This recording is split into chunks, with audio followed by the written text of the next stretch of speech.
जय माता दी। आप सभी का दिन शुभ और मंगलमय हो।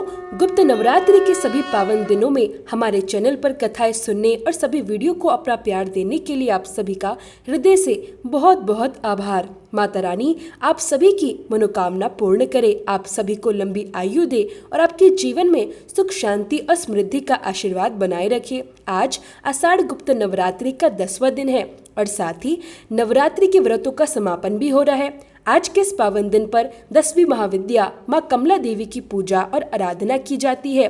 तो आज की कथा शुरू करने से पहले आइए जान लेते हैं आज के पंचांग के बारे में। आज दिनांक है 24 जुलाई और दिन है शुक्रवार। आज ब्रह्म मुहूर्त सुबह 4:15 से 4:57 तक रहेगा। सूर्योदय सुबह 5:38 पर होगा और सूर्यास्त शाम 7:17 पर। दशमी तिथि आज सुबह 9:12 तक रहेगी। इसके बाद एकादशी तिथि प्रारंभ हो जाएगी। आज अनुराधा नक्षत्र दिन भर रहेगा। आज के दिन भी कई शुभ योगों का निर्माण हो रहा है, जिसमें सर्वार्थ सिद्धि योग सुबह 5:38 से अगले दिन सुबह 4:36 तक रहेगा। वहीं अमृतकाल शाम 4:57 से 6:44 तक रहेगा। इस शुभ समय में विशेष रूप से माता का पूजन करके आप अपने व्रतों का समापन कर सकते हैं। साथ ही गुप्त रूप से दान कर सकते हैं और गुप्त रूप से कन्याओं का पूजन भी कर सकते हैं। गुप्त नवरात्रि के दिनों में प्रकट रूप से कन्या पूजन करने से बचना चाहिए। आज अभिजीत मुहूर्त दोपहर 12 बजे से 12:55 तक रहेगा। राहु काल सुबह 10:45 से 12:27 तक। तो आइए अब जानते हैं महाविद्या माँ कमला देवी की पूजा विधि और उनकी पावन कथा के बारे में। महाविद्या कमला देवी वैसे तो देवी सती और देवी पार्वती का ही स्वरूप है, लेकिन उन्हें माँ लक्ष्मी जी के समान भी माना जाता है। अब यह किसी रहस्य से कम नहीं है। हालांकि इससे यह भी स्पष्ट होता है कि देवी माँ के सभी स्वरूप एक दूसरे से जुड़े हुए हैं। महाविद्या माँ कमला देवी यह दर्शाती है कि देवी पार्वती ही देवी लक्ष्मी है और देवी लक्ष्मी ही देवी पार्वती का स्वरूप है। अब आप महाविद्या माँ कमला के उस दिव्य स्वरूप के बारे में जानेंगे जिसके कारण उनकी उत्पत्ति हुई और वह कमला माता के नाम से प्रसिद्ध हुई। इसके पीछे भगवान शिव और देवी सती की एक अत्यंत रोचक कथा जुड़ी हुई है, जिसके बारे में शायद आपने पहले कभी सुना होगा। हालांकि आपने माता सती के आत्मदाह की कथा जरूर सुनी होगी, लेकिन आत्मदाह से पहले ऐसा क्या हुआ था यह जानना भी बहुत आवश्यक है। आइए सबसे पहले उस कथा के बारे में जानते हैं। महाविद्या माँ कमला की कथा के अनुसार एक बार माता सती के पिता राजा दक्ष ने एक विशाल यज्ञ का आयोजन करवाया था, क्योंकि राजा दक्ष भगवान शिव से द्वेष भाव रखते थे और अपनी पुत्री सती के द्वारा भगवान शिव से विवाह किए जाने के कारण वे बहुत दुखी और क्रोधित थे। इसी कारण उन्होंने भगवान शिव और माता सती को इस यज्ञ में आमंत्रित नहीं किया। भगवान शिव इस बात से पहले से ही परिचित थे, लेकिन माता सती इस विषय से अनजान थी। यज्ञ आरंभ होने से पहले जब माता सती ने आकाश मार्ग से सभी देवी देवताओं और ऋषि मुनियों को उस दिशा में जाते हुए देखा तो उन्होंने अपने पति भगवान शिव से इसका कारण पूछा। तब भगवान शिव ने माता सती को पूरी सत्य बात बताई और कहा कि राजा दक्ष ने यज्ञ का आयोजन किया है, लेकिन उसमें उन्हें और माता सती को निमंत्रण नहीं दिया गया। यह सुनकर माता सती ने भगवान शिव से कहा कि प्रभु, एक पुत्री को अपने पिता के यज्ञ में जाने के लिए किसी निमंत्रण की आवश्यकता नहीं होती। माता सती अपने पिता के यज्ञ में अकेले जाना चाहती थी और इसके लिए उन्होंने भगवान शिव से अनुमति मांगी, लेकिन भगवान शिव ने उन्हें जाने से मना कर दिया। जब माता सती ने बार बार आग्रह किया और फिर भी भगवान शिव नहीं माने तो माता सती को क्रोध आ गया। तब उन्होंने भगवान शिव को अपनी शक्ति और महानता का अनुभव कराने का निर्णय लिया। इसके बाद माता सती ने भगवान शिव को अपने 10 दिव्य रूपों के दर्शन करवाए। इन्हीं 10 रूपों में अंतिम स्वरूप माँ कमला का था।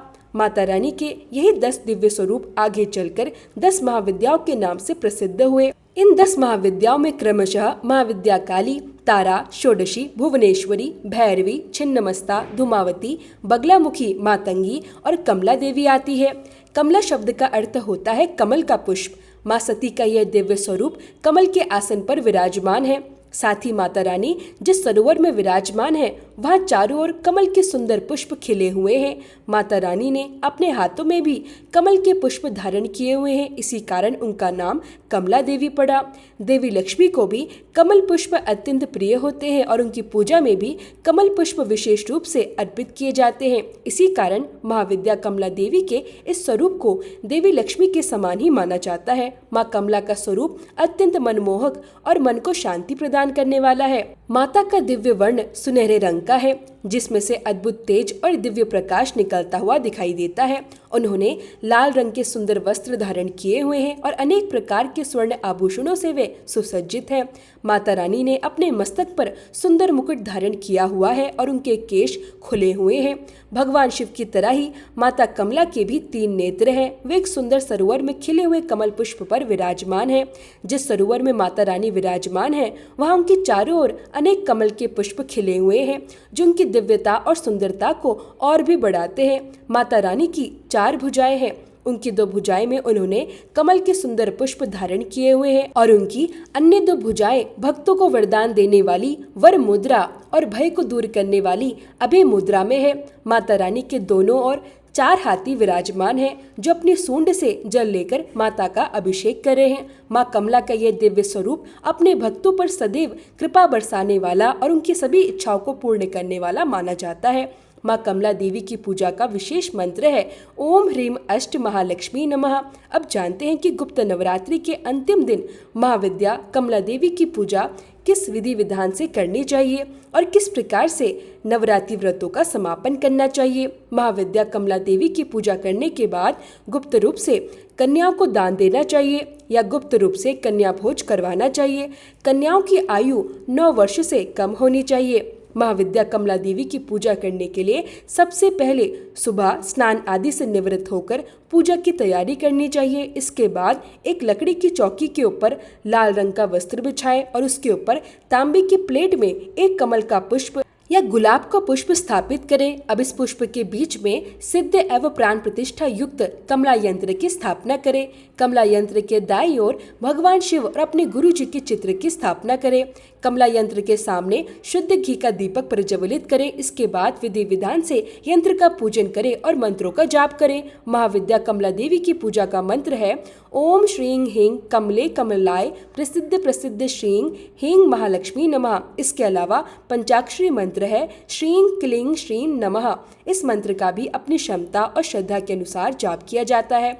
महाविद्या कमला देवी की साधना या पूजा से जुड़ी जानकारी को हमेशा गुप्त रखना चाहिए। ऐसा माना जाता है कि यदि इस साधना या पूजा की जानकारी सभी के सामने प्रकट कर दी जाए तो साधना का प्रभाव और फल प्राप्ति में बाधा आ सकती है। पूजा पूर्ण करने के बाद हवन करना चाहिए। हवन स्वयं करना शुभ माना जाता है।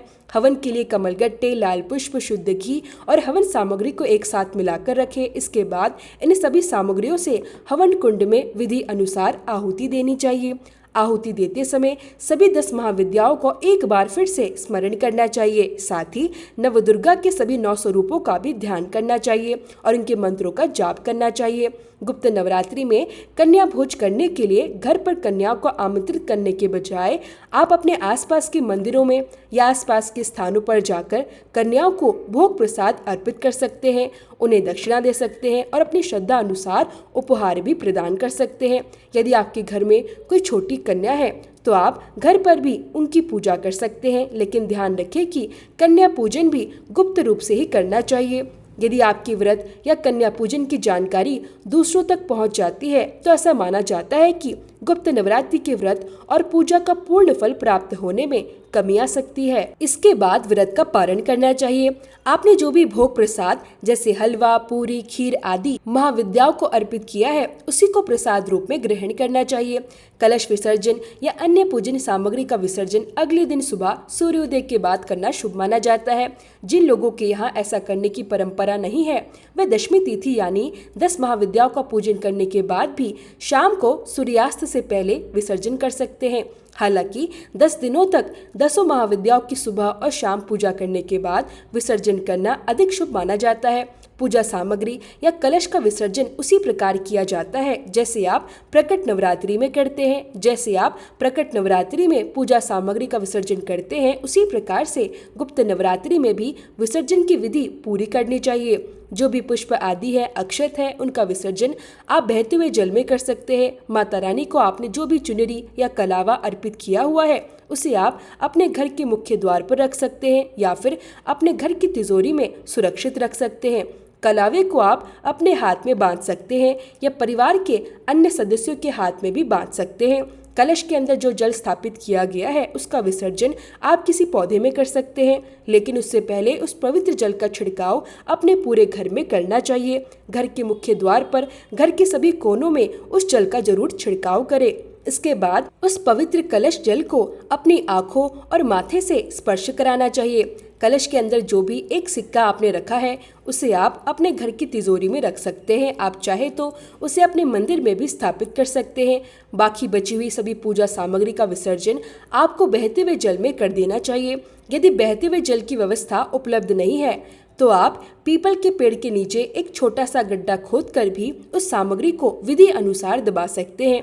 माता की चौकी हटाने से पहले या विसर्जन करने से पहले आप वहां विद्या, कमला देवी या मां भगवती का श्रृंगार अवश्य करें। जो सुहागिन महिलाएं हैं उन्हें इस दिन पूर्ण श्रृंगार करना चाहिए। देवी मां को कुमकुम, हल्दी, अक्षत, सिंदूर आदि अर्पित करें। मां की पूजा में दान का विशेष महत्व बताया गया है, इसलिए इस दिन भक्त अपनी क्षमता और श्रद्धा के अनुसार दान करते हैं। आप अपनी सामर्थ्य के अनुसार अन्न, धन और वस्त्र का दान कर सकते हैं। जो सुहागिन महिलाएं होती हैं उन्हें इस दिन सुहाग की सामग्री का भी दान करना चाहिए। इस दिन माता पार्वती की भी विशेष रूप से पूजा करनी चाहिए। यदि आपने मिट्टी से देवी की प्रतिमा बनाई हुई है तो उसका विसर्जन कर दिया जाता है, लेकिन यदि आपके पास धातु की कोई प्रतिमा है या पहले से मंदिर में स्थापित प्रतिमा को आपने 10 दिनों के लिए पूजा स्थान पर रखा था तो उसे वापस मंदिर में स्थापित करके नियमित रूप से प्रतिदिन पूजा कर सकते हैं। यदि 10वें दिन मासिक धर्म के कारण आप विसर्जन या कन्या पूजन नहीं कर पाते तो जो आने वाली पूर्णिमा होती है उस दिन भी आप गुप्त रूप से कन्या को दान दे सकते हैं या कन्या भोज करवा सकते हैं। या फिर आप अपने घर में रखी हुई प्रतिमा या कलश का विसर्जन भी पूर्णिमा के दिन कर सकते हैं, जो कि आषाढ़ पूर्णिमा होती है।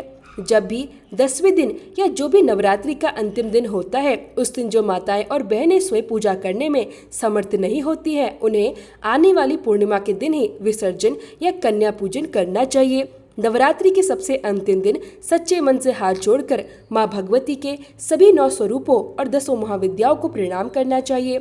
साथ ही अपने द्वारा रखे गए व्रतों में हुई किसी भी भूल, पूजा पाठ में हुई किसी भी गलती के लिए माँ से सच्चे हृदय से क्षमा याचना जरूर करनी चाहिए, क्योंकि यदि कोई भी भूल चूक आपसे हो गई हो और उसके लिए आप सच्चे मन से माँ से प्रार्थना करते हैं तो उस गलती का कोई दोष नहीं लगता। इसके अलावा यदि 10 दिनों के दौरान आप कोई विशेष पूजा करना भूल गए हो, कोई विशेष भोग माँ को अर्पित करना रह गया हो तो 10वें दिन भी विसर्जन करने से पहले आप वह भोग माता रानी को अर्पित कर सकते हैं। यदि आपको कोई विशेष उपाय बताया गया हो तो वह उपाय भी आप 10वें दिन कर सकते हैं। इस प्रकार गुप्त नवरात्रि की पूजा विधि पूरी की जाती है और व्रतों को पूर्ण किया जाता है। इस बात का विशेष ध्यान रखना चाहिए कि गुप्त नवरात्रि में जितना अधिक गुप्त रहकर पूजा, साधना या व्रत किया जाता है और गुप्त रूप से दान किया जाता है वह उतना ही अधिक फल प्रदान करने वाला माना गया है।